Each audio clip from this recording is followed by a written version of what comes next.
नोफुमी अवाटनी और रफ्तालिया 2 सप्ताह से राक्षसों का शिकार कर रहे हैं। नोफुमी अपने हथियार को विभिन्न बिट्स और राक्षसों के टुकड़ों को खिलाने से बड़ी संख्या में शील्ड को अनलॉक करने में सक्षम रहा है, जबकि राफ्तालिया अचानक एक युवा महिला, बाद के एपिसोड में समझाया गया, के रूप में विकसित हुई है। एक शाही प्रकार के राक्षस के खिलाफ लड़ते हुए घायल होने के बाद नाओमी राफ्तालिया को अपने साथ लाता है क्योंकि वो अपने कवच को अपग्रेड करने जाता है। एराड के साथ बात करते हुए लोहार को पता चलता है कि नाओमी यह नहीं बता सकता कि राफ्तालिया बड़ा हो गया है, जो इसके बजाय मानता है कि हर कोई जो राफ्तालिया के रूप पर टिप्पणी करता है वो गुप्त रूप से एक लोलिकॉन है। तनु की लड़की की नाराजगी के लिए बहुत कुछ। एराड के स्टॉक कवच में से कुछ के खिलाफ निर्णय लेने के बाद जोड़ी ने एक कस्टम कमीशन का आदेश दिया और एक और रात के खाने के बाद दुकान पर वापस आ गया, जहां नाओमी राफ्तालिया को एक बच्चे के रूप में मानता है, फिर से उसके चिराग के लिए। जंगली कवच से सुसज्जित नाओमी टिप्पणी करते हैं कि चूंकि वो नहीं जानता कि अगली लहर कब या कहां दिखाई देगी, उसके लिए इसके लिए तैयारी करना कठिन है, जिससे एराड उसे सूचित करता है कि ड्रैगन के युग का लाल घंटा नीचे गिना जा रहा है लहर के लिए, और यह शुरू होने पर नायकों और उनके साथियों को वेव स्थान पर ले जाएगा। यह अत्यंत सुविधाजनक जानकारी दिए जाने के बाद कि उन्हें पहले स्थान पर होना चाहिए था या दिया जाना चाहिए था, नाओमी टॉवर पर जाता है और पंजीकृत हो जाता है, जहां उनका मोटोयासु, रेन और इटुकी और उनके संबंधित पक्षों द्वारा सामना किया जाता है। मोटोयासु ने राफ्तालिया के साथ छेड़खानी करने में कोई समय बर्बाद नहीं किया, जबकि नाओमी के बारे में अपनी दुर्भावनापूर्ण चेतावनी भी छोड़ दी।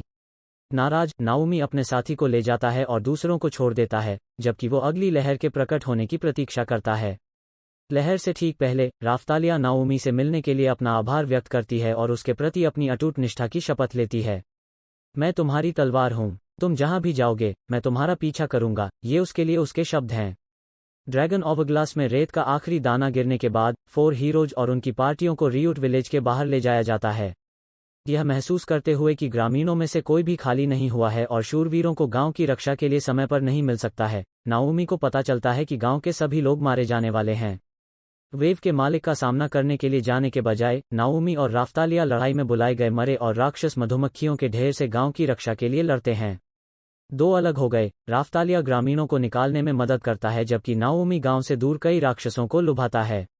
नाओमी ने होर्डिंग के ऊपर एक ज्वलंत गार्ड टावर को सफलतापूर्वक गिराने के बाद नाओमी की लड़ाई में मदद करने के लिए कई ग्रामीण और राफ्तालिया गांव लौट आए। बैकअप अंततः मेलरुमाक के शूरवीरों के रूप में आता है, जो राक्षसों का सफाया करने के लिए अंधाधुंध फायर बॉम्बिंग का सहारा लेते हैं और परवाह नहीं करते हैं कि शील्ड हीरो या ग्रामीण क्रॉसफायर में फंस गए हैं या नहीं। जबकि राफ्तालिया गुस्से में थी, नाओमी ने खतरे की ओर इशारा किया और उन्हें लड़ाई में शामिल होने के लिए कहा। कप्तान और अन्य उच्च रैंकिंग शूरवीरों ने तय किया कि शील्ड के साथ काम करना और अन्य सच्चे 3 नायकों की सहायता के लिए भागना इसके लायक नहीं है, जबकि उप कप्तान, एक छोटा अधिकारी और कई अन्य निचले रैंकिंग नाइट्स नाओमी के साथ गठबंधन बनाते हैं राक्षसों को खत्म करने के लिए। आखिरकार अन्य 3 नायकों ने वेव के मालिक एक चिमरा को हरा दिया और इस तरह राक्षसों के प्रवाह को काट दिया, अनिवार्य रूप से वेव को समाप्त कर दिया। जबकि अन्य 3 नायक अपने पुरस्कार लेने के लिए तैयार हो रहे थे, ग्रामीणों ने नाओमी को उसके कार्यों के लिए ईमानदारी से धन्यवाद दिया, हालांकि कुछ हताहतों की संख्या अपरिहार्य थी।